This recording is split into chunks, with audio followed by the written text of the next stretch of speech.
pasar a un tiempo muy importante. Como ustedes saben, tenemos la visita del pastor Miguel Ángel Alcarria, amigo personal, un hombre muy importante en nuestra vida. Y para nosotros es un placer, un honor poder contar con su presencia. Él viene desde México, de Ciudad de México. Él es pastor de Cornerstone, ¿sí? Lo he dicho bien, Cornerstone, de Ciudad de México.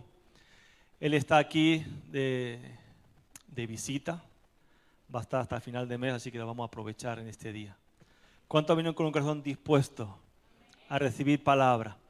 Él es autor de un libro que va a estar presentando hoy día. Yo creo que todos prestemos bien atención a lo que Dios va a hablar a través de él, porque es algo muy actual y que la iglesia no puede permanecer pasiva. ¿Sí? Yo creo que él pueda presentarse también, ¿no? Mejor que yo, creo que se conoce mejor que yo. ¿Sí? Por favor, pastor, pase aquí arriba. Fuerte aplauso al Señor. Póngase de pie, iglesia. Bueno, buenas noches a todos. Como bien decía Pastor Oscar, pues nos podemos sentar, ¿eh? Es una bendición poder compartir con vosotros.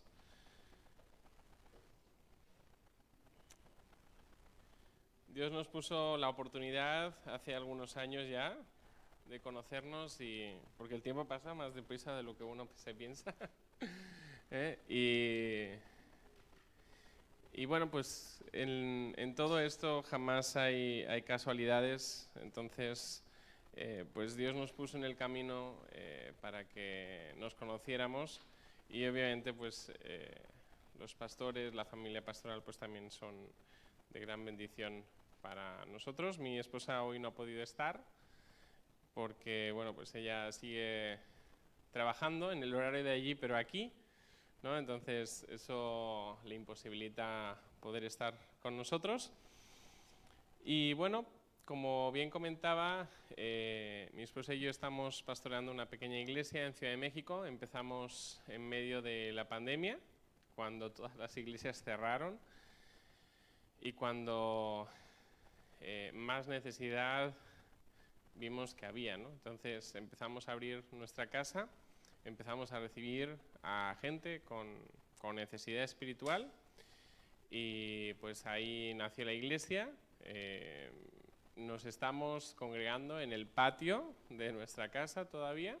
Estamos orando para que el Señor bendiga y podamos tener pronto un lugar con techo, pero sí que es verdad que si aquí los precios son altos, allí son más. O sea, estamos en una zona que, sin ser una gran zona, porque no lo es, pues los precios están muy sobrevalorados. Entonces estamos orando al Señor para que Él nos dé una oportunidad en medio de todo ese lugar, ¿no? Y bueno, pues aparte de eso, pues yo de profesión soy psicólogo. Soy consciente de que muchos creyentes tienen dudas con respecto a la psicología, pero bueno, la psicología es solamente una herramienta que depende mucho de quién la usa, ¿no? Entonces, cuando la usa una persona con valores bíblicos, es cuando pues realmente funciona, ¿no? Realmente produce bien. Si no, pues podemos llevar, el psicólogo tiene la oportunidad de llevar a la persona tanto por el buen camino como por el mal camino, ¿no? Entonces, por eso más importante es la persona a la que uno acude, que no tanto si es o no es psicólogo, ¿no? Porque, bueno, la psicología, como decía, es una herramienta. Y bueno, pues por medio del tema de la psicología, y gracias a Dios, pues estoy todos los miércoles llevando una sección que se llama La Psicoteca, con un periodista que es español, se llama César Vidal, y realiza programa radial desde Miami. Entonces, pues él en Miami, el productor en Madrid y un servidor en Ciudad de México.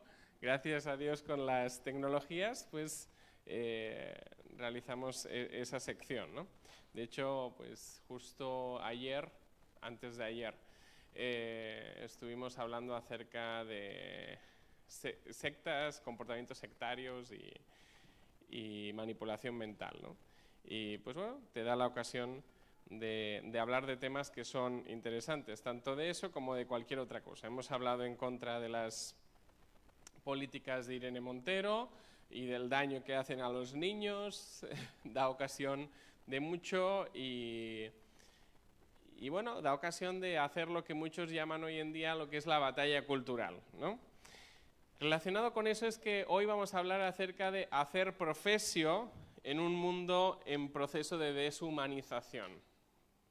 Porque es importante el tema de que el humano sea humano. Bueno, el ser humano ha sido creado a imagen de Dios.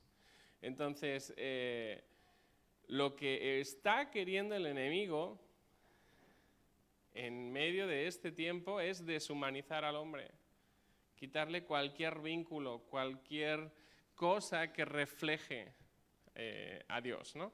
Entonces, cuando hablamos de hacer profesio con dos S que no tienen nada que ver con professió, no es catalán, es latín, porque si no llevaría acento en la O. Esto es latín. Es un término, y por eso lo uso, no es porque me encante el latín ni sea pro latín, pero es un término que se usa para dos cosas que quería unir. Profesio se utiliza tanto para profesar una fe, para vivir una fe, como para ejercer una profesión.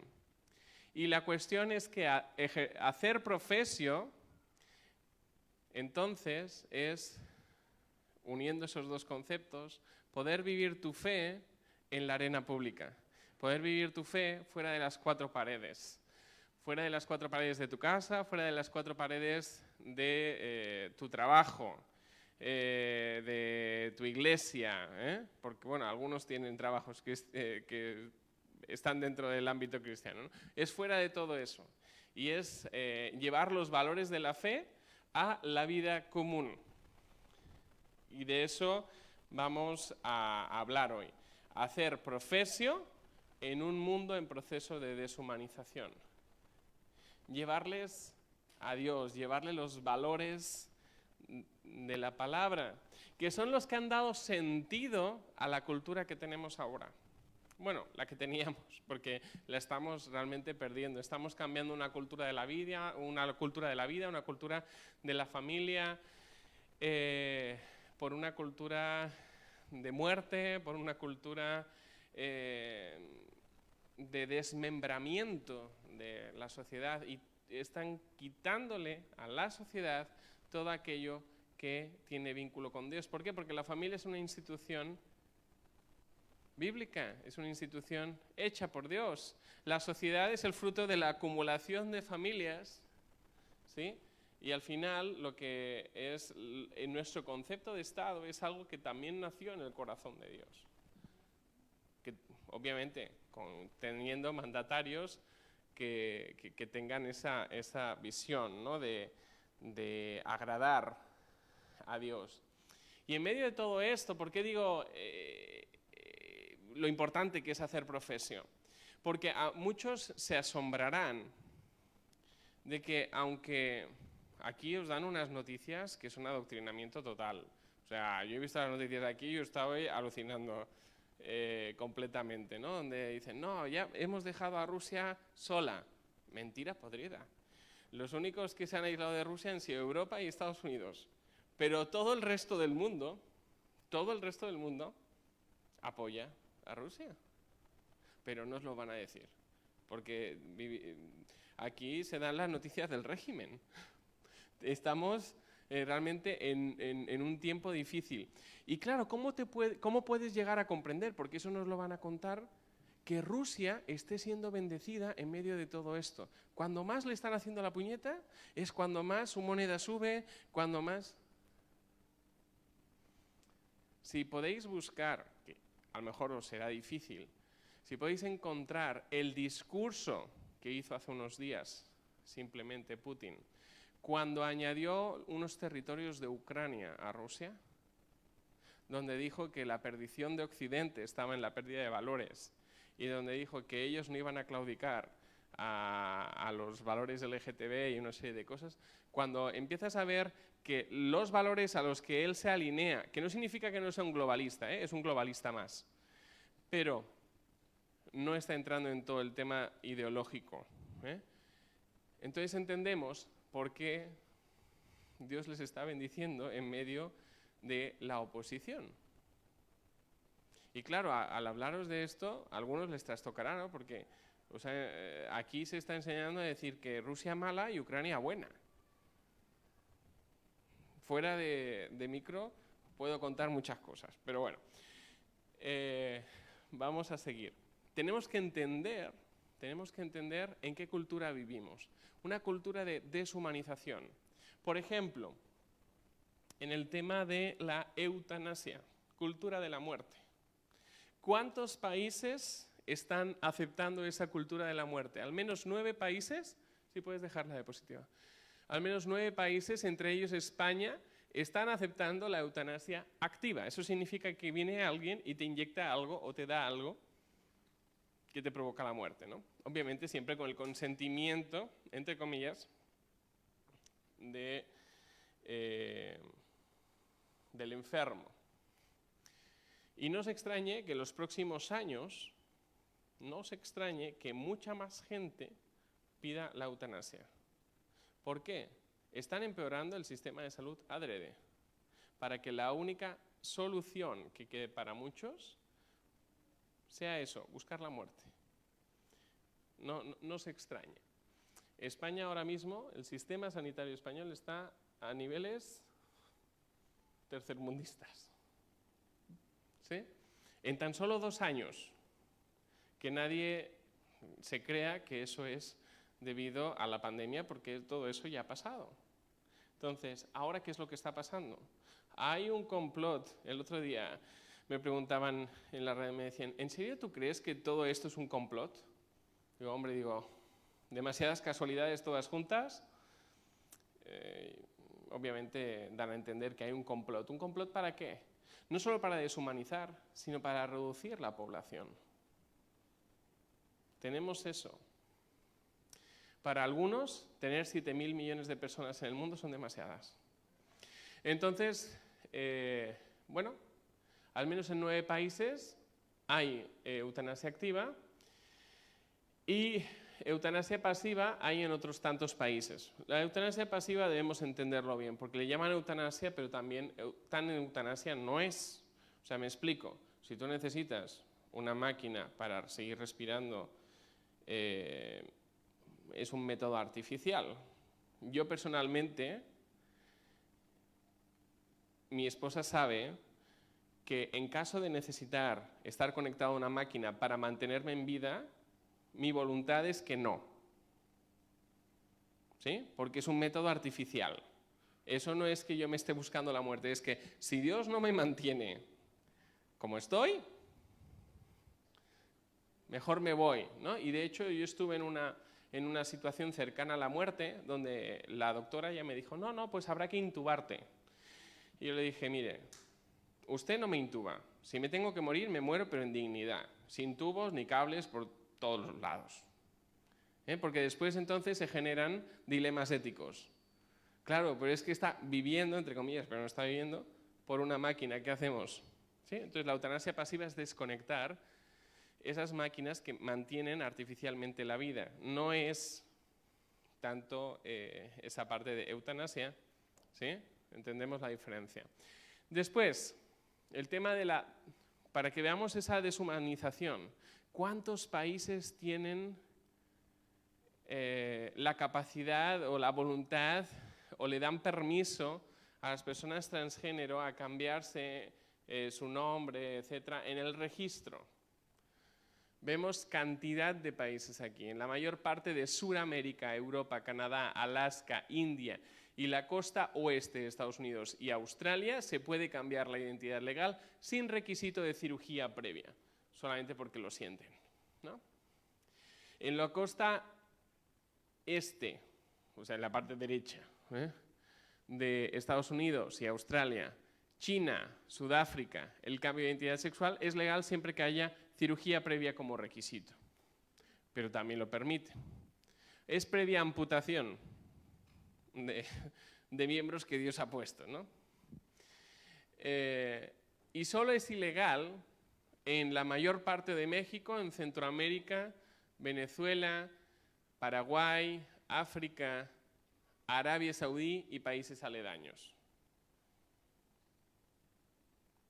¿Por qué saco estos dos ejemplos? Para que nos demos cuenta de que realmente las cosas están más avanzadas de lo que algunos creen. El proceso de deshumanización de la sociedad está a niveles muy avanzados.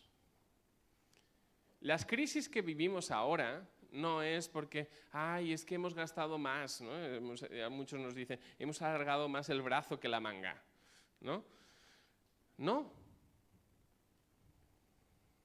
Dios ha quitado su mano de protección porque la sociedad se ha apartado de Él y ese es el principio bíblico que hay detrás.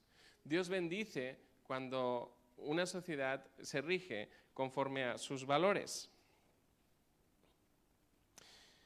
Isaías 5:20 y siguientes dice, lo podéis leer en pantalla, hay de los que a lo malo dicen bueno y a lo bueno malo, que hacen de la luz tinieblas y de las tinieblas luz, que ponen lo amargo por dulce y lo dulce por amargo.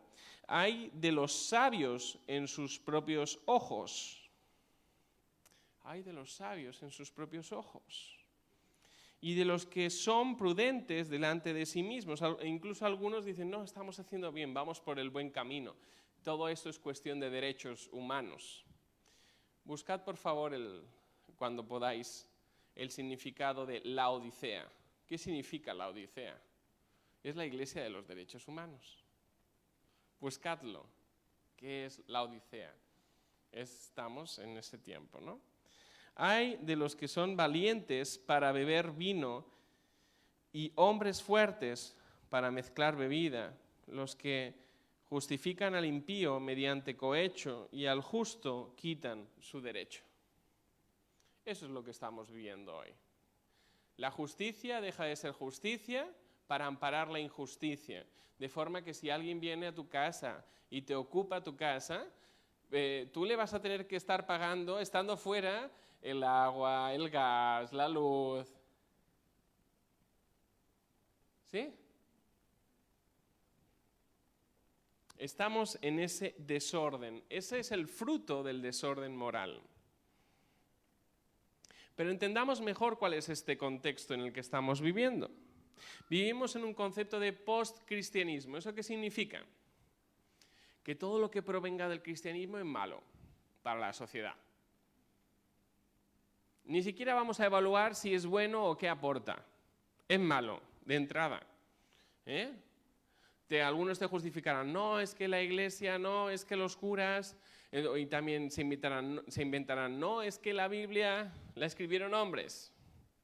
Cualquier argumento va a ser bueno para decir todo lo que viene del cristianismo es malo. Después tenemos la postverdad. ¿Qué es vivir en una cultura de la posverdad? Es que la verdad ya no es relevante. O sea, que tú nazcas con pene o nazcas con vagina no es relevante. Lo importante es lo que sientas, lo importante es lo que pienses. O sea, toda verdad es relativa para la sociedad en la que vivimos. Las pruebas no son importantes. La ciencia, por tanto, la verdadera ciencia, no importa. ¿No? Te van a decir que tienes un grupo de expertos que están tomando medidas, pero ni hay grupo, ni hay expertos, ni hay grupo, ¿no? Sino simplemente hay dictadura, ¿no? Pero eso es gracias a la posverdad. Entonces, ¿qué es esa posverdad? Todo lo que tú sientas es la verdad. Vivimos en una sociedad así, donde al final cada uno tiene su verdad. Habréis escuchado ese argumento en televisión muchísimas veces. Es que yo tengo mi verdad. No, oiga usted. O sea, tú tienes su versión. ¿no? Usted tiene su versión, pero no tiene la verdad. A lo mejor, valorando la suma de todo lo que hay ahí, podremos llegar a algo muy cercano a la verdad. Pero la verdad absoluta solo la tiene Dios. Y después vivimos en una sociedad de posmodernidad. ¿Y eso qué significa? Es una sociedad en la cual se han cambiado todos los valores de la era moderna. Los valores de la era moderna, todos en Occidente, estaban basados en el cristianismo y la palabra de Dios. Todas nuestras constituciones estaban basadas en la Biblia. Aunque algunos dirán, bueno, pero es que muchos de los que firmaron esas constituciones eran masones. Cierto, y en España también. La Constitución se firmó antes en una logia masónica que en el Congreso de los Diputados. Eso es cierto. Pero estaba basado en valores cristianos y valores bíblicos. Hoy en día hemos entrado en una dinámica de modificación de constituciones. Cada vez son más países, incluso algunos de vosotros diréis, no, en mi país lo han cambiado recientemente. El país del que vengo, ¿no? Entonces, estamos en esa dinámica. ¿Por qué? Porque a todo le quieren quitar cualquier relación que tenga con Dios o su palabra. Vivimos en esa época de la posmodernidad donde están cambiando los valores. Se está diciendo que no, es que son valores de igualdad. Falsa igualdad. ¿Por qué? Porque la igualdad no es decir, ay, no, es que, mira, pobrecito, entonces vamos a crear cuotas. Vamos a poner cuotas de trabajo para que haya una cantidad de trans en las empresas. Eso va a salir dentro de poco con la ley trans de Irene Montero. Una cuota de LGTB, de los demás, no solamente la T, porque si no, pobrecillos, ¿no? Los demás también son pobrecillos. Y así, suma y sigue. ¿Eso es igualdad? No es igualdad. ¿No? No es igualdad que un hombre, por decir que se siente mujer, empiece a competir en los deportes de mujeres y empiecen a ganar. Porque obviamente, por genética, su complexión muscular, etcétera, no es la misma. Y entonces las mujeres se matan para entrenar y para poder mejorar, pero no llegan. ¿No? Y entonces tenemos a Lia Thomas, ese nadador que dice sentirse mujer, o a otros por ahí, ¿no? Aparte de eso, vivimos, esa posmodernidad tiene que ver con el individualismo. Mientras a mí me vaya bien, me importa el nombre de los demás. Nadie está pensando por el bien general. Por eso, pues los diputados se suben un 4% el sueldo, que eso se ha publicado ayer o antes de ayer, mientras a ti te cuesta llegar a final de mes. Ese es el fruto de haber perdido valores cristianos en la sociedad, que no os quepa la menor duda. Hedonismo. Lo que a mí me satisfaga, lo que a mí me haga feliz. Pero claro, la realidad a muchos no les hace feliz. Entonces es mejor decirles que no, que lo que ellos piensan es cierto. Si un hombre viene y me dice que es mujer, ¿le tengo que validar? Si un hombre me viene y me dice que es extraterrestre, ¿también lo tengo que hacer? Solo lanzo la pregunta, ¿no? Porque en el primer caso la sociedad te va a decir que sí, y en el segundo te va a decir, no, necesita ir a un psicólogo, ¿no? Que le muestre que realmente, oye, no es extraterrestre, ¿no? Algo está ocurriendo. Y entonces, bueno, como todo es mi placer, mi búsqueda de placer, entonces yo empiezo a utilizar a los demás. Las relaciones humanas se convierten en medios para conseguir mis objetivos. De hecho, por ejemplo, el coaching, gran parte de los coaches de hoy en día, lo que te van a decir es, solamente quédate con esas relaciones que contribuyen a cumplir tus objetivos. Las demás son tóxicas. te restan tiempo, te distraen de esos objetivos, ¿sí? Esa es esa dinámica hedonista, utilitarista de la gente. Y por otra parte vivimos en un sincretismo anticristiano. Todo vale. Puede ser budista y cristiano a la vez. Yo he conocido gente así. Dice, no, es que yo soy cristiana y budista. Y entonces en una pared tienen una cruz y en la otra tienen un Buda. Y tanto pueden hacer meditación como que pueden rezar. El rosario, yo qué sé. ¿No? Todo vale. No, y si tú crees en que los extraterrestres crearon el mundo, ¿no? Y bueno, y ahora están por volver, pues también, porque todo vale. Si a ti te ayuda, y si tú crees que el contacto con la naturaleza es lo que realmente es importante, ¿no? Tipo Pachamama, Hononopono o cualquier otra perspectiva de esa, si a ti te sirve, adelante. Nos vamos a dar cuenta que en ese sincretismo, por eso he puesto anticristiano, todo vale excepto una cosa, la fe cristiana. Todo lo demás vale, eso no. Y qué casualidad entonces entendemos por qué los islámicos y las feministas están aliados. ¿Alguien lo entiende? Porque una cultura religiosa que incluso les explica cómo y cuándo hay que maltratar a la mujer, están aliados, compinchados con las feministas, de forma que la Comisión Europea, cuando hace publicidad para los jóvenes, saca a musulmanas con velo. Es muy sencillo. Tienen un enemigo común, y el enemigo de mi enemigo es mi amigo. Y el enemigo ese son los cristianos, es la palabra de Dios. Vivimos en ese tiempo, ¿no?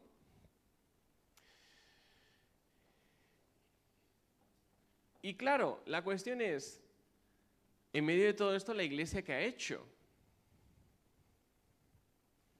La Iglesia supuestamente estaba en un periodo de crecimiento, años 2000, no sé si nos acordamos, que se unió a un crecimiento económico bastante generalizado en el mundo, y eso dio cabida a que la gente creía que, bueno, si iba a la iglesia se iban a hacer de oro, ¿no? Pero no era un crecimiento genuino. Y la gente iba a la iglesia, ¿por qué? ¿Por el Evangelio? No, por ellos mismos. ¿Sí? Pero la cuestión es, en medio de todo esto, la iglesia, ¿cuán preocupada estaba por el mundo? Te puedo decir que las cifras dicen que entre el 60 y el 80% de los cristianos jamás va a compartir el Evangelio. Jamás. Son cifras muy feas. Y entonces podemos entender por qué el cristianismo está donde está y por qué todo lo demás está teniendo éxito. Porque la iglesia no hizo aquello para lo que estaba llamada. Y entonces el mundo cayó, siguiente diapositiva, cayó en una demencia social y moral, que son conceptos de la psiquiatría clásica, que algunos critican la psiquiatría, pero la psiquiatría clásica tenía conceptos muy interesantes, como estos dos que ya se han abandonado, ya no se habla de eso, que es cuando la sociedad empieza a enfermar. ¿Por qué? Porque está carente de moral. Estamos en esa situación. Por eso entendemos por qué en medio de la pandemia, de los 800.000 suicidios que había anualmente antes, ahora estamos en 1.200.000, 400.000 más aceptados. Los no aceptados, pues aumentarían las cifras. Porque cuando alguien maneja muy rápido y se estrella, no es considerado un suicidio, es considerado un accidente de tráfico y un suma y sigue, ¿no? Realmente hay muchas causas por las cuales la gente se mata, pero no son contabilizadas esas causas dentro de los datos de suicidio. Pero ese no es el único dato peligroso. Más de 50 millones de abortos en el mundo al año. ¿Sabes cuántos habitantes tiene España? Algunos millones menos. Eso significa que tantos habitantes como hay en España se abortan todos los años. Son muchísimos. Se podrían montar países enteros. 1 de cada 4 adultos ha sido abusado sexualmente en la infancia. Las cifras muestran la decadencia moral del mundo. Más de 100 tipos diferentes de género, según la Organización Mundial de la Salud. Más de 1 millón de suicidios al año, como comentábamos, en el mundo. Más de 35 millones de muertos por VIH al año. ¿Cuántos muertos hubo por COVID en el año? A lo mejor, pero a estos nadie les ha dicho no tengáis sexo. ¿No? Te dicen, oye, no os juntéis, poneros mascarilla, pero a estos nadie les ha dicho no tengáis sexo. Mucho menos ahora con el tema de la monkeypox, no sea que nos acusen de LGTBI-fobia, ¿no? Más de 100 millones de infectados por VIH al año. ¿Cuántos se infectaron de coronavirus? Podemos empezar a comparar datos. Porque, pues, hubo más muertes de VIH durante la pandemia que de coronavirus. Pero nadie dijo nada. Y eso dices, ¿y realmente entonces la gente que es que usaba mascarilla? No creo, ¿no? Más de 1.000 millones de dólares al año gastados en videojuegos en el mundo. ¿Cuántas disipaciones tenemos para calmar nuestras ansiedades, desesperaciones, desesperanza que tiene el mundo? Ese es el fruto de la decadencia moral. Porque esa decadencia moral ha llegado hasta el punto de que los jóvenes no tienen un futuro que se les esté prometiendo. El único futuro que se les dice es, mira, vas a tener apagones de hasta máximo 3 horas, las antenas de telefonía solo tienen batería de media hora en España, por tanto vas a quedar incomunicado, se te va a echar a lo mejor la comida a perder, suma y sigue. Ese es el futuro que se les está vendiendo, pobres. Aunque estudies, pues es que la que se viene encima, normal que haya desesperanza entre los jóvenes. Y más de 500.000 millones de dólares al año gastados en drogas en el mundo. ¿Cuántas enfermedades se curarían con ese dineral? Pero bueno, hay grandes intereses internacionales detrás de eso, ¿eh? Por eso no se acaba el negocio jamás. Fruto de la decadencia moral. Y algunos dirán, bueno, es que eso ha sido fruto de la casualidad, ¿no? Se han juntado todos los factores y ha resultado eso, como el que nace una seta en el campo, un hongo. Pues no, no ha sido así. Ha habido toda una estrategia. ¿Por qué? Porque el enemigo tiene servidores. El enemigo tiene servidores. Y lo que buscan es la destrucción del ser humano. Por ejemplo, vamos a hablar solamente de un tema, pero lo mismo podríamos hablar de otros temas para realmente desvelar que hay una estrategia del enemigo detrás de todo lo que estamos viendo. Hay una estrategia del enemigo. Claro, obviamente, hay de los que llaman a lo bueno malo y a lo malo bueno. Hay de ellos, ¿no? Pero hay toda una estrategia detrás. Se escribió hace no tanto, fue publicado en septiembre de... ¿Lo puedes ver tú ahí en la pantalla? Del 1990, no hace tanto, yo ya había nacido, así que no hace tanto, se escribió un libro que se llamó After the Ball, después del baile, y lo escribió un neuropsiquiatra y un especialista en marketing. Y establecieron la estrategia para todo el tema LGTB. Todo el tema LGTB, cómo hemos llegado hasta hoy, ya estaba programado en ese libro. Solo queda una cosa, la última frontera, que le llamo yo, la pedofilia, pero ya estamos cerca, con el último anuncio de Irene, ¿no? Que los niños, dijo, los niños tienen derecho a tener relaciones sexuales satisfactorias. ¿Perdona? Primero, un niño no debería tener relaciones sexuales. ¿Por qué? Porque ni comprende lo que es eso, ni tiene la voluntad desarrollada. No puede dar su consentimiento sobre algo que no comprende. Empezando por ahí.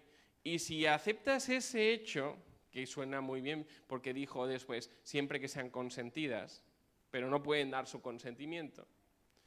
Si aceptas ese hecho, estás aceptando la pedofilia. O sea, estamos ahí, en la última frontera de un diseño, de una estrategia que ya se planificó en los años 90. Vamos a leer, para que veáis algunas cosas de este libro. Pasa a la siguiente. Las conversaciones constantes crean la impresión de que la opinión pública está al menos dividida sobre el tema y que un bloque considerable, los ciudadanos más modernos y actualizados, aceptan o incluso practican la homosexualidad. Empezaron a introducir el debate en medios de comunicación. Empezaron a crear un debate que no existía, igual que el tema del debate de la eutanasia. ¿Cuánta gente ha pedido eutanasia? La cuestión es, no es tan importante eso, porque realmente la gente no lo pidió, y crear un debate falso, inexistente en la sociedad, sino quién se beneficia de eso. Las élites que quieren reducir la población, ciertas clínicas que se dedicarán a hacer eso, igual que con el tema del aborto.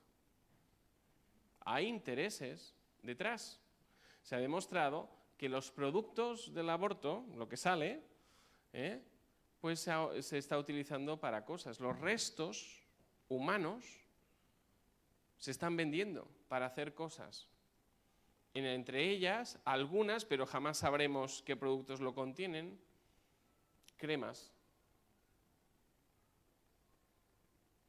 O sea que sin quererlo, mirad, están embarrando a toda la sociedad, haciéndola partícipe de sus pecados, aunque sea por ignorancia. Jamás sabremos qué lo contiene, porque lo que veremos es una no sé cuánto, o un código ahí que jamás vamos a saber qué significa cada código, ¿no? Entonces, crearon un falso debate sobre algo que no existía en la sociedad, ¿para qué? Para empezar a introducir una conducta que antes no estaba proliferando en la sociedad, pero que quisieron empezar a abrir la puerta para que proliferase, como es la homosexualidad. Se empezó por ahí y después se acabó en otras cosas. El mensaje fue progresivo. No te iban a enseñar a alguien vestido de cuero y pegándole a otra persona, sino que fue progresivo. Y es lo que dice la estrategia. Hablar sobre la homosexualidad hasta que el tema se vuelva completamente agotador. Donde ya la gente diga, vale, ok, ya no me voy a manifestar en contra porque ya estoy cansado, ¿no? Pero en las primeras etapas de la campaña, el público no debe ser sorprendido y repelido por la exposición prematura a la conducta homosexual en sí misma. O sea que primero mostraron a gente que no era homosexual, pero que se prestaba a ciertos spots publicitarios o cosas así, y que pudieran ser muy bien aceptados por la sociedad, para después, poquito a poquito, ir introduciendo otros modelos que no hubieran sido aceptados en un inicio. Pasamos a la siguiente diapositiva. Dice, el propósito de dar una imagen de víctima es hacer que los heterosexuales se sientan muy incómodos. Claro, lo que dijeron no es que son víctimas, no, es que les pegan por la calle. ¿Cuántos de aquí habéis pegado a alguien por ser homosexual? Nadie. ¿No? Pero bueno, ese es el discurso, ¿para qué? Para decir, ellos son víctimas y el que opine en contra, sois los culpables de que haya alguien que les pegue. Será culpable el que les pegue, ¿no?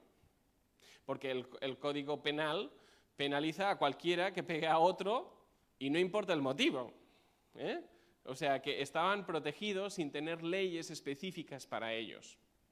El propósito de dar una imagen de víctima es hacer que los heterosexuales se sientan muy incómodos, es decir, atacar con vergüenza el orgullo de justicia y sentar las bases para el proceso de conversión, ayudando a los heterosexuales a identificarse con gays en su condición de víctima.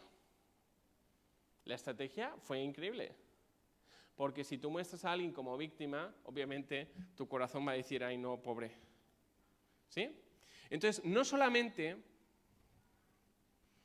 hubo actores en algunos momentos, sino que además hubo falsos testimonios. Hay un coach dirigido a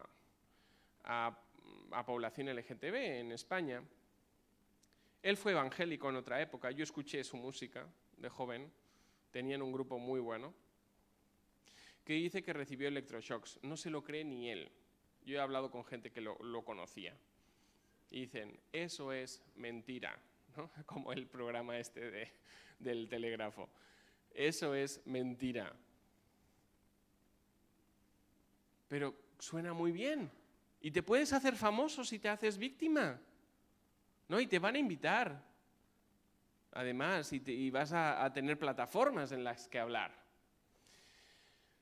Y además de eso, hubo una condición, quién sabe si casualidad, que se gestó en una época de nuestra sociedad, que favoreció ese papel de víctima, fue el tema del SIDA.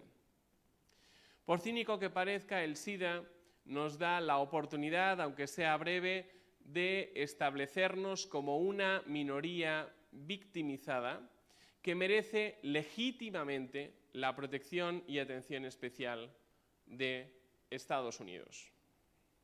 Obviamente este libro pues, se publicó en Estados Unidos y por tanto va dirigido a población estadounidense, pero es lo mismo que ha pasado en otros países. Obviamente el SIDA fue una enfermedad horrible. La población homosexual, además, fue altamente discriminada porque obviamente no se sabía por qué la gente se podía contagiar. Por tanto, hubo una época en la gente no quería ni usar el baño en un restaurante o algo así, por miedo o sea, no querían tocar la taza del váter, ¿no? Pero todo eso se utilizó a favor del posicionamiento de la sociedad con respecto a conductas que después no solamente se han tolerado, sino que se han promocionado gracias a esa victimización. ¿Sí? Sostenemos que a todos los efectos prácticos se debe considerar que los homosexuales han nacido homosexuales. Ya te estaban diciendo, no es verdad, lo sabemos, pero vamos a decir que sí. ¿Por qué? Bueno, toda la ciencia va en contra de eso, ¿eh? Todos los datos van en contra de decir que exista un gen, se intentó probar pero no hay, un área cerebral o un algo. No es así. Pero, a todos los efectos prácticos, se debe considerar que los homosexuales han nacido homosexuales. ¿Eso para qué se utilizó? Para victimizar todavía más a la población homosexual. Porque la sociedad no iba a aceptar que un homosexual fuera homosexual por decisión o gusto propio. Entonces se tenía que decir que nacían así. Se tenía que ir en contra de la ciencia. Obviamente yo siempre estoy en contra de cualquier discriminación, de cualquier maltrato, etc. Todo ser humano es digno de respeto por ser creación de Dios. ¿Sí? Pero bueno, debemos entender la estrategia, que es para lo que estamos. aunque la orientación sexual para la mayoría de los humanos parece ser el producto de una interacción compleja entre predisposiciones innatas y factores ambientales durante la infancia y la adolescencia. Por desgracia, sugerir en público que se podría elegir la homosexualidad es abrir la lata de gusanos etiquetados como elecciones morales y pecado. ¿Sabían que entonces les dirían, pero claro, ante el hecho de decir es que se nace así, los cristianos no supieron cómo responder a eso. Era una mentira, pero no supieron cómo responder a eso. Y ellos sabían que no iban a saber responder, porque entonces les dirían, no, es que Dios los creó así. ¿Sí? Y ese es el gran argumento de los centros de culto inclusivos. ¿Tienen que mentir? ¿Tienen que mentir? ¿Mentir es una conducta cristiana? No. No son amadores de la verdad, obviamente, ¿no?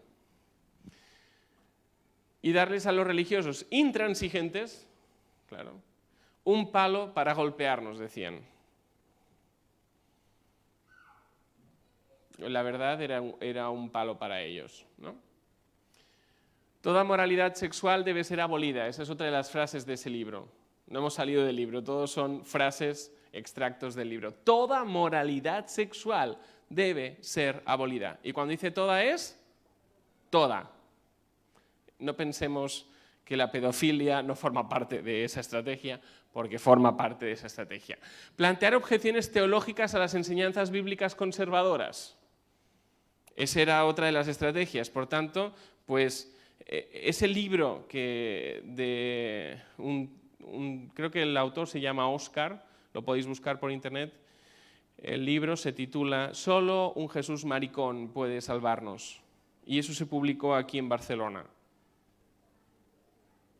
¿Vale? Obviamente es una blasfemia, porque habla acerca del Hijo de Dios. Pero bueno, la cuestión es fomentar toda una teología, ¿no? Incluso se llega supuestos teólogos, por ejemplo, hay uno en Perú, que se dedica a decir que es que no, que los textos que hablan sobre el tema han sido mal traducidos. La cuestión es que a ver quién le quita el título a este señor, que se tituló, de verdad, en teología, porque está utilizando adrede mal lo que aprendió para dar soporte a esto, ¿no?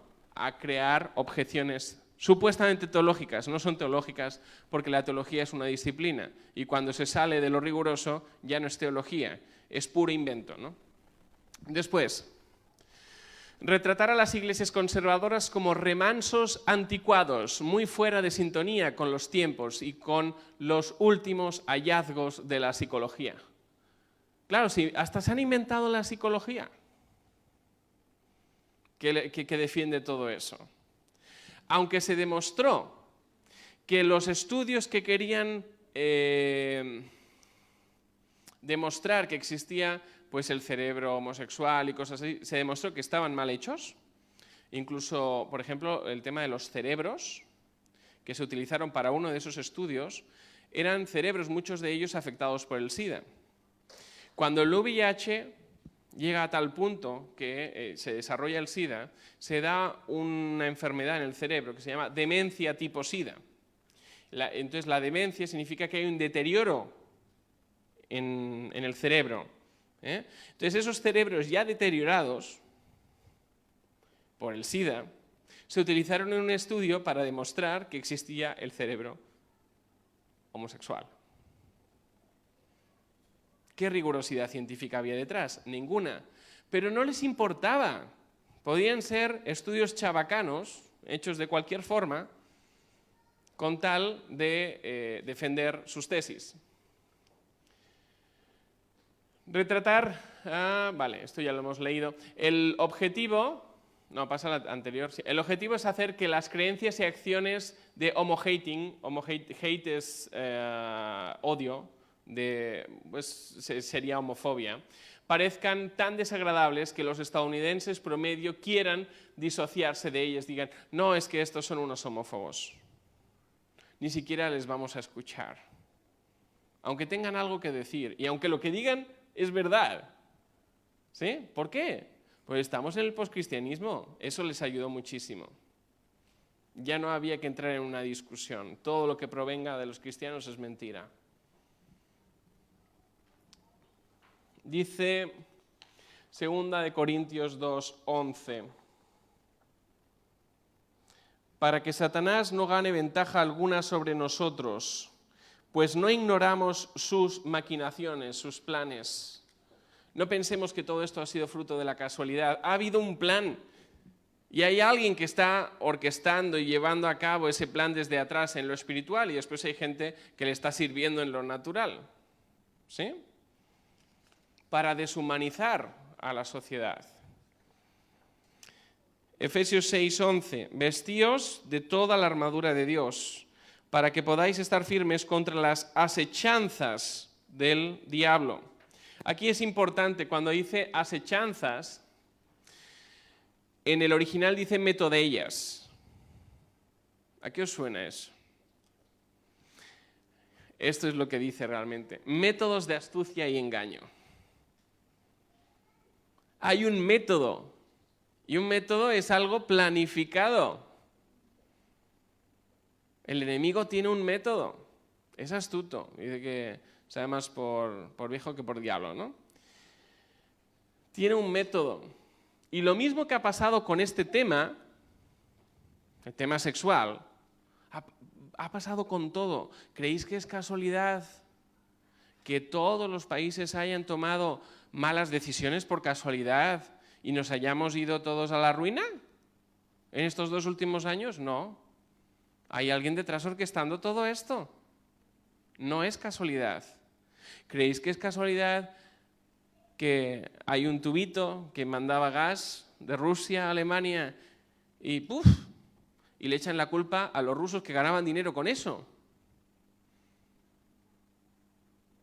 ¿No huele mal? ¿No huele a gas por ahí? ¿No? ¿Quién está detrás? A lo mejor el demente, porque ya no sabe ni si alguien está vivo o muerto. A lo mejor el demente que se le ocurrió decir en algún momento que lo podía llegar a volar. Y se ha volado. O sea, 2 más 2, 4. Y si te salen 5, mal vamos, ¿no? Pero en medio de todo esto, sabiendo el panorama que tenemos y sabiendo las estrategias del enemigo, la Iglesia, ¿qué tiene que hacer? Esa debe ser nuestra pregunta, ¿Pero qué hacemos? ¿No? Oye, no nos podemos quedar parados.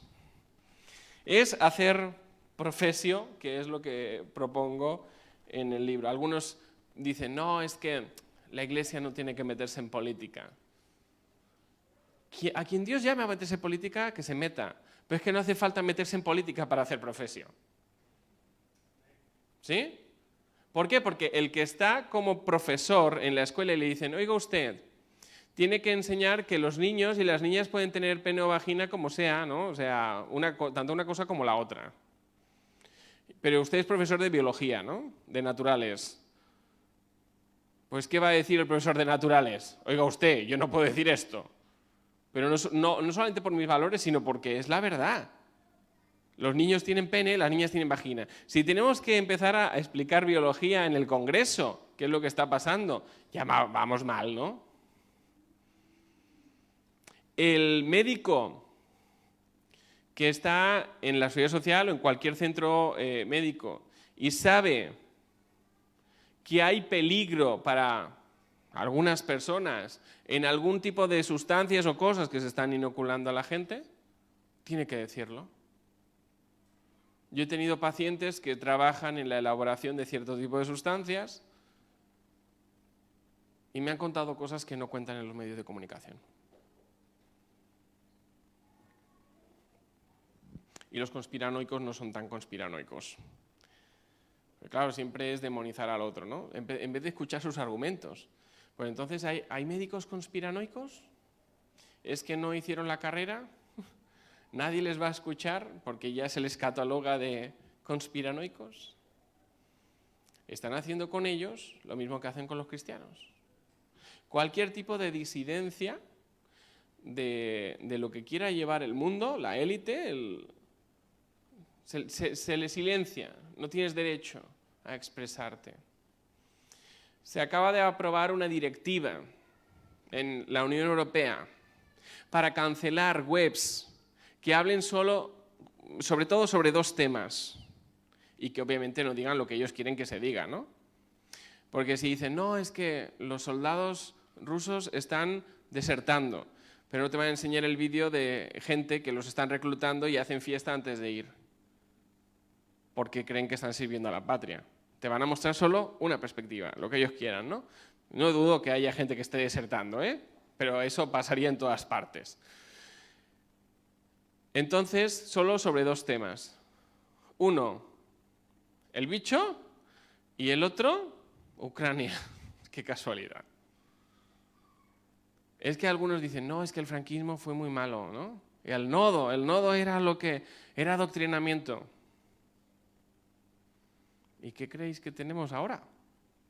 Tenemos el nodo. Lo que sucede es que antiguamente no se podían falsificar imágenes, pero hasta hoy en día se pueden llegar a falsificar imágenes. En Antena 3, en Espejo Público, y yo ese vídeo lo tengo, se llegó a sacar unas imágenes con unos tiroteos que eran un videojuego, pero estaban diciendo que eran reales. Y está demostradísimo. Imaginaos.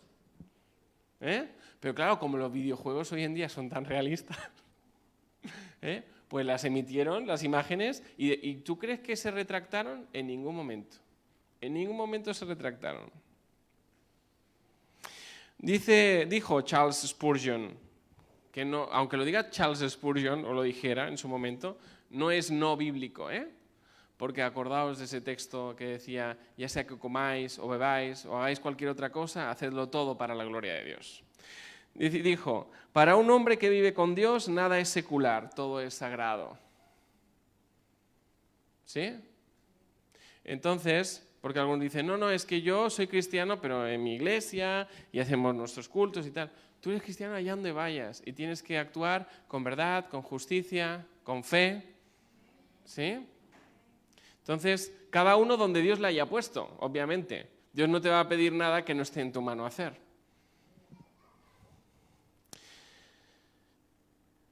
Romanos 8:29, vamos a entrar en eso de hacer profesio. Dice, porque a los que antes conoció también los predestinó, hablando de los hijos de Dios, de aquellos que aceptan a Cristo, ¿no?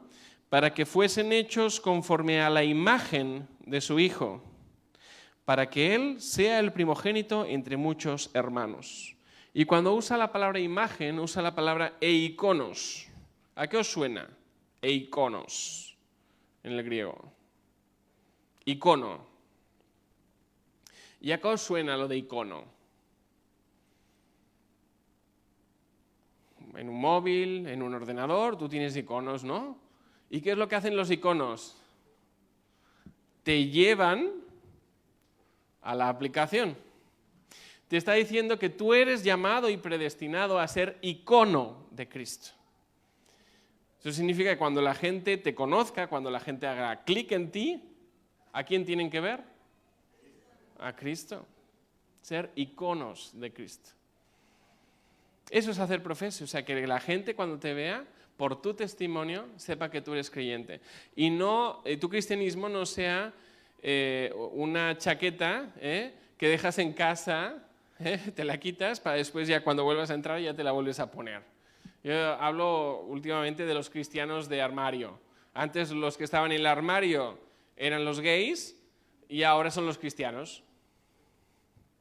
Pues deberíamos salir del armario, ¿no? Efesios 5:1 dice, sed pues imitadores de Dios como hijos amados. Y cuando dice imitadores, porque alguno diría es un farsante, ¿no? ¿Un imitador? No, cuidado. No es el término que se usa en el original. Dice mimetes. ¿A qué os suena lo de mimetes? Mimético.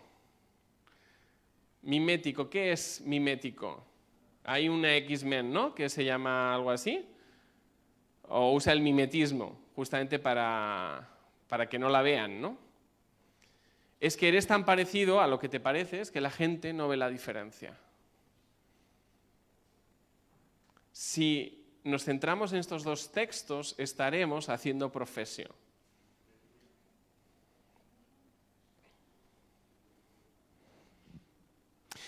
Y la cuestión es que eso es lo que debemos hacer, pero Efesios 5 nos dice qué no debemos hacer también. Efesios 5:7 y 5:11. En los dos textos, y yo os invito a que en casa os podáis leer toda esta parte del capítulo 5 de Efesios, dice, no seáis pues partícipes con ellos. Y después dice, o sea, con la gente que peca, ¿no? Con el mundo. Dice en el 11...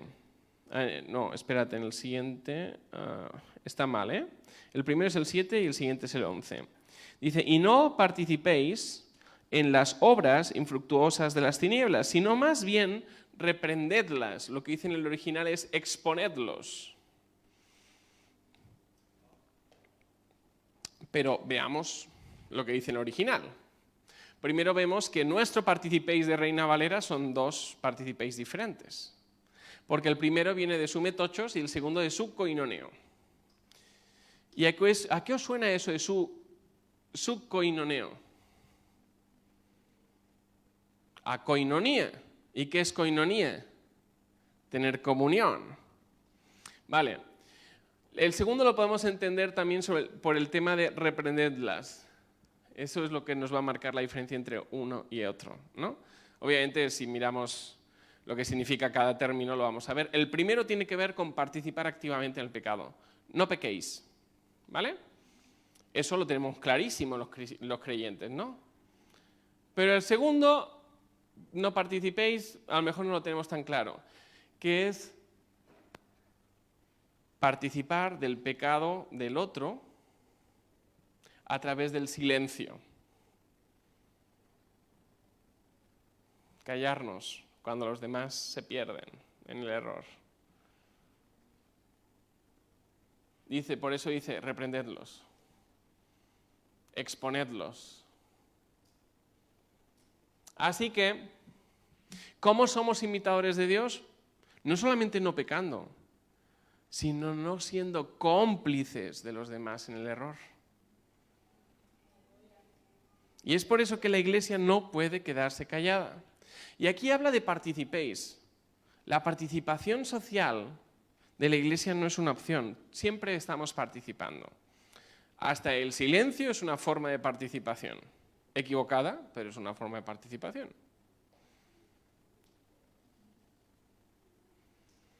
Por eso cuando hacemos profesio debemos no solo mostrar a Cristo en nuestras obras, sino mostrar verdad al mundo en medio del error, llevar luz donde hay oscuridad. Por eso somos llamados a ser sal y luz. Algunos, en medio de todo este contexto, usan estrategias equivocadas que no son hacer profesio. Algunos dicen, no, oramos para que Dios haga la obra. No solo oremos, hagamos también la obra de Dios. Otros dicen, bueno, aquí 1 Corintios 6:5 es algo revelador al respecto. Dice, oye, es que entre vosotros no hay nadie que pueda juzgar esto. No vais a hacer nada, ¿no? No hay nadie sabio entre vosotros. Algunos dicen, no, lo que vamos a hacer va a ser enfocarnos dentro, enfocarnos en las familias de la Iglesia. Pero es que las familias de la Iglesia, ¿cómo les va a ir bien? ¿Tú crees? Tus hijos tienen que ir a la escuela. ¿Cuánto tiempo pasan en la escuela y cuánto tiempo pasan en casa? Pasan más tiempo en la escuela. Entre la escuela y extraescolares, todavía más. Entonces, ¿realmente creemos que podemos meter a nuestros hijos en una burbuja? No. Debemos participar socialmente para preservar el mundo, que es ser sal y luz, para que no se deteriore y para que nuestros hijos puedan vivir cristianamente en este mundo. Porque si no les va a ser imposible. Les va a ser imposible. ¿Sí? Esther 4:14, porque si callas absolutamente en este tiempo, respiro y liberación vendrá de alguna otra parte para los judíos, mas tú y la casa de tu padre pereceréis. Ella, a lo mejor se le pasó por la cabeza, ¿no? Decir, bueno, yo estoy bien, a mí no me va a tocar esto. Pero le dijeron, che, cuidado. Cuidado porque si te callas vas a perecer. ¿Y quién sabe si para esta hora has llegado al reino? ¿Y quién sabe si para esta hora no es casualidad que tú hayas nacido en esta época? Es para hacer algo, ¿no? Y hay otra, ¿no? Estrategia. No, ya los de la denominación ya harán, dirán algo, sacarán un comunicado o no sé qué. ¿No? No. Tú estás llamado a actuar donde Dios te ha puesto. Cada uno donde esté. Dios no le va a pedir, como decía antes, cosas que no estén en su mano. Pero hay muchas cosas que están en nuestra mano. Y además también ahí nos deberíamos replantear todo aquello que decíamos. No, es que, hijo, no te dediques a la abogacía. Hay mucha corrupción en los juzgados. Hijo, no te dediques a la psicología. Hijo, no te dediques a la política. Necesitamos estar en todos esos lugares para ser sal y luz. ¿Sí? Por eso es importante invertir en las siguientes generaciones para que ocupen esos lugares, puedan ser sal y luz. Puedan ser Danieles en Babilonia. Cuando yo era niño, hablaba como niño, pensaba como niño, juzgaba como niño, más cuando ya fui hombre, por tanto, no voy a delegar las cosas en otros porque ya soy hombre, dejé lo que era de niño. Dejemos de delegar en otros lo que Dios pone en nuestra mano. Y seamos sal y luz. Mateo 5, 13 al 14 dice, vosotros sois la sal de la tierra, pero si la sal se desvaneciere, ¿qué es la sal? La sal enriquece, la sal nutre, la sal alimenta. Sin sales, la tierra no da fruto. La tierra se empobrece. Vosotros sois la sal de la tierra. Dice, si la sal se desvaneciere, ¿con qué será salada? No sirve más para nada, sino para ser echada fuera y hollada por los hombres. Cuando la tierra ya no da fruto, ¿qué haces? Sacas y pones otra, ¿no? Entonces solo queda ser para ser pisoteada, solo sirve para los caminos, para allí donde no tiene que crecer nada, solo para ser pisoteada. Ahora entendemos por qué la cristiandad está siendo pisoteada. Cuando la iglesia ha sido llamada a resplandecer, a ser sal y luz, dice, vosotros sois la sal del mundo, la luz del mundo. No una luz que escondamos, una luz que pongamos en alto para que la gente la vea, ¿no? Una ciudad asentada sobre un monte no se puede esconder. Si la iglesia fuera luz, sería visible. Pero no está siendo visible en este tiempo. Hubo un diputado en México que hace unos días se vistió de obispo católico para reclamar respeto a la comunidad trans. ¿Pensamos la incoherencia? ¿La falta de respeto que tuvo para pedir respeto? ¿Pero qué te puedes creer que la Iglesia Católica no dijo nada? ¿Y qué os podéis creer que cuando la ministra Irene Montero dijo lo que dijo sobre los niños, salió la conferencia episcopal justificando? No, eso no es lo que quería decir. A ver, deja que la persona diga si es lo que quería decir o no. A ver si tú me vas a decir que la otra persona quería decir o no quería decir. Cuando tuvo oportunidad de rectificar, no rectificó. Por tanto, lo que dijo lo quería decir. Y por eso tiene 4 demandas ya interpuestas la ministra. Dios quiera que prosperen.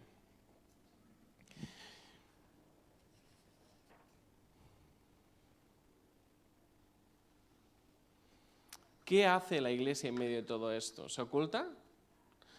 Yo tengo dos teorías. Una, o tienen tanto miedo que no hablaron. Los evangélicos tampoco hablaron, cuando lo de Irene Montero. O están tan coludidos recibiendo dinero público que no están interesados en perder el dinero. Prefieren el dinero a la salvación. Y eso es muy triste. ¿Sí? Hechos 13:47. Porque así nos ha mandado el Señor diciendo: te he puesto para luz de los gentiles. Para luz del mundo, para luz de los no creyentes, a fin de que seas para salvación hasta lo último de la tierra. ¿Es opcional que la Iglesia participe en esto que llaman la batalla cultural? No es opcional. ¿Por qué? Porque estamos llamados a llevar salvación al mundo. Y el mundo está siendo perdido por esas ideologías y por tanto debemos batallar contra esas ideologías. Con todas las armas que Dios nos da. Y una de ellas es la verdad. Una de ellas es la verdad. Obviamente debemos orar también. Pero una de ellas es la verdad. Dijo Dietrich Bonhoeffer, en mi libro hay 3 caras en la portada. Una es Martin Luther King. ¿Os suena? Martin Luther King Jr. Defendió el derecho de los negros. ¿Sí? Otra es Dietrich Bonhoeffer. Ya estaba bien tranquilito en medio del nazismo en Alemania. Él estaba en Estados Unidos y sintió que tenía que ir a Alemania. Tenía que volver. Y formó parte del complot para matar a Hitler. Aunque lo mataron a él. Y hay una tercera, Corrie ten Boom, que es la menos conocida. Corrie ten Boom puso en riesgo su casa, su familia. Su padre, su hermana y ella estuvieron ocultando a judíos para sacarlos del país en medio del nazismo. Corrie ten Boom y su hermana acabaron en campo de concentración. La hermana acabó muerta. Y ella no solamente tuvo que vivir eso, sino que además cuando salió, y ya pasó todo, en un culto se encontró con uno de los guardias que las había torturado. Se había convertido a Cristo. Tuvo que perdonar a esa persona. Corrie ten Boom fue sal y luz en su tiempo. Y por eso hoy hablamos de esos 3. De los cobardes no se ha escrito nada. Dice que solo el reino de los cielos, solo los violentos lo arrebatan, ¿no? Y Dietrich Bonhoeffer, que ya os lo acabo de mencionar, dijo: el silencio ante el mal, recordemos ese segundo partícipe de ser cómplices a través del silencio. El silencio ante el mal es en sí mismo malo. Dios no nos tendrá por inocentes. No hablar es hablar. No actuar es actuar. Ese es un llamado para la iglesia de hoy, hacer profesión. Y el propósito de escribir ese libro no fue hacerse rico, porque nadie se hace rico, ya os digo. Ahí metes dinero y metes dinero y metes dinero y solo metes dinero. El propósito fue llevar el mensaje, que no es más sino cumplir una de las 2 es que forman parte de la misión de la iglesia. Hay 2 es. Una es la edificación, esa la tenemos muy clara, edificación mutua entre los hermanos, y la segunda es el evangelismo. Es ese ser sal y luz. Estamos llamados no solo a trabajar para adentro, sino a trabajar para afuera. Eso es hacer profesión. Es profesar nuestra fe en la arena pública, sin miedo. Y eso nos pondrá en riesgo muchas veces. Riesgo para perder tu profesión, riesgo pues, de que te pongan una multa porque te hayan denunciado. Y además en este país se ponen multas administrativas sin pasar por el juez, demostrando que realmente haya culpabilidad. Hubo una profesional que ayudaba a personas que voluntariamente acudían a ella para resolver ciertos conflictos personales. Muchas de estas personas eran LGTB, querían dejar ciertas cosas atrás y la denunciaron y le pusieron una supermulta, ¿no? Gracias a Dios eso se llevó a los tribunales y la multa se quitó. Pero de momento le pusieron la multa. Gracias a Dios por aquellas personas que le donaron ese dineral que ella no tenía para pagar esa multa y después ella denunció para que devolvieran ese dinero. Pero así estamos. Hay que ser valientes. No hemos venido para quedarnos. Nadie dijo que el camino fuera fácil, más bien todo lo contrario. La puerta es estrecha, angosto el camino. Pero tenemos un futuro glorioso por delante. Un futuro con Cristo. Y nada de este mundo, nada que este mundo nos pueda dar o nos pueda quitar. Porque cuando no pueden sobornarte, entonces es cuando viene lo otro. Vale perder la salvación. Vale perder ese gran galardón que tenemos esperándonos al final de la carrera. Ese es el llamado. Y obviamente ahí hablo de estrategias, hablo de no seguir el lenguaje del mundo, entre otras cosas, ¿no? Porque sin querer entramos en su dinámica. Llevamos al aborto interrupción voluntaria del embarazo, como si fuera el botón del pause, ¿no? ¿Os acordáis del VHS o del cassette? Pues no es terminación, se termina esa vida. Que no te digan que se interrumpe, porque no le puedes volver a dar play. Entramos en los lenguajes del mundo, ¿no? Dejemos todo eso y aprendamos cuál es la estrategia del reino para hacer frente a todas esas cosas en este tiempo y para ser parte de esa iglesia victoriosa. En las 7 cartas de Apocalipsis, y esto ya no tiene nada que ver con lo que traía,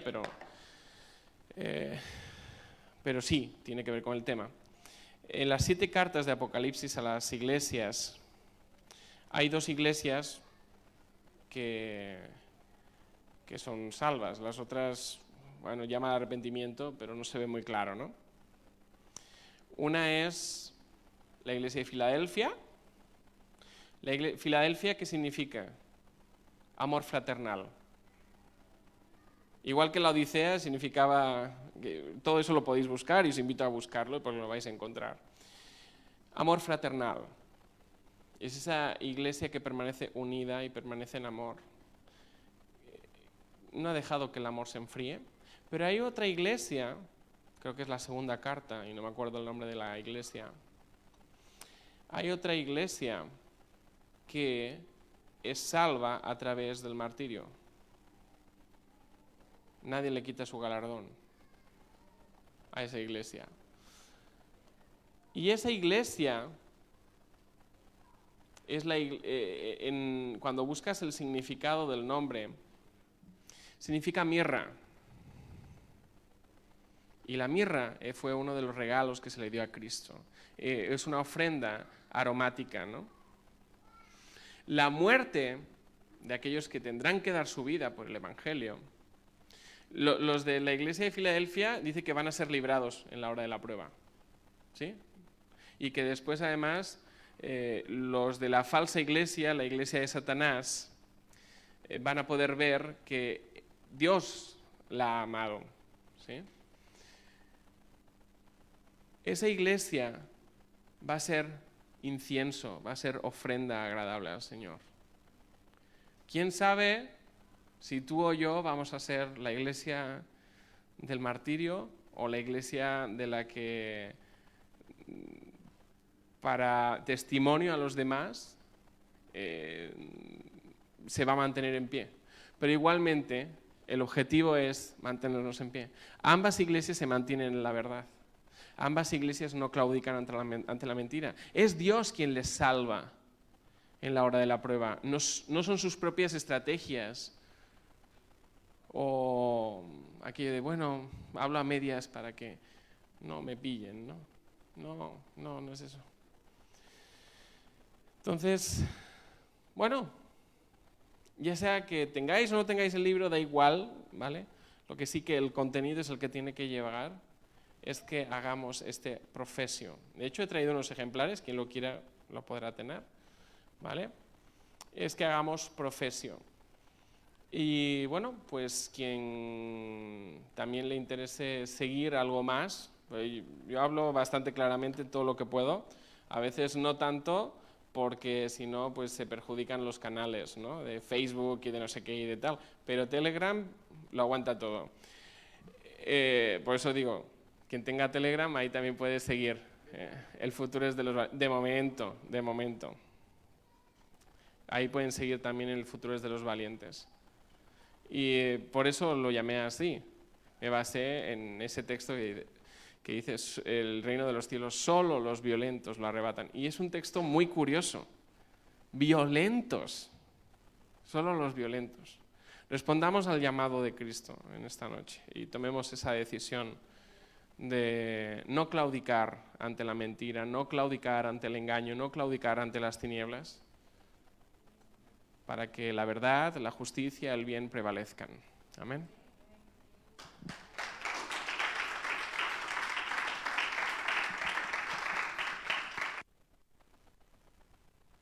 Muchas gracias, pastor. ¿Cuántos han aprendido hoy día? ¿Tiene una muestra del libro? Aleluya. Nos despedimos con todos aquellos que están en las redes sociales. Dios les bendiga. Gracias por estar presentes. Les animamos a que se conecten y puedan seguir esta página del pastor Miguel Ángel Alcarria, El futuro de valientes. Pueden escucharlo también en La Voz de César Vidal, en todos estos canales, en YouTube, Facebook, Twitter, Instagram y el Telegram. Pueden estar escuchando, pueden estar siguiendo noticias en un tiempo que estamos de tanto bloqueo informativo, ¿no? Él ha traído varios ejemplares, ustedes pueden adquirirlo. Yo le recomiendo que lo haga, no salga de aquí sin un libro, para que usted pueda volver a retomar y recordar todo lo que hemos estado escuchando aquí. ¿Sí? Ahora sí, nos despedimos, Dios le bendiga. Antes de pasar,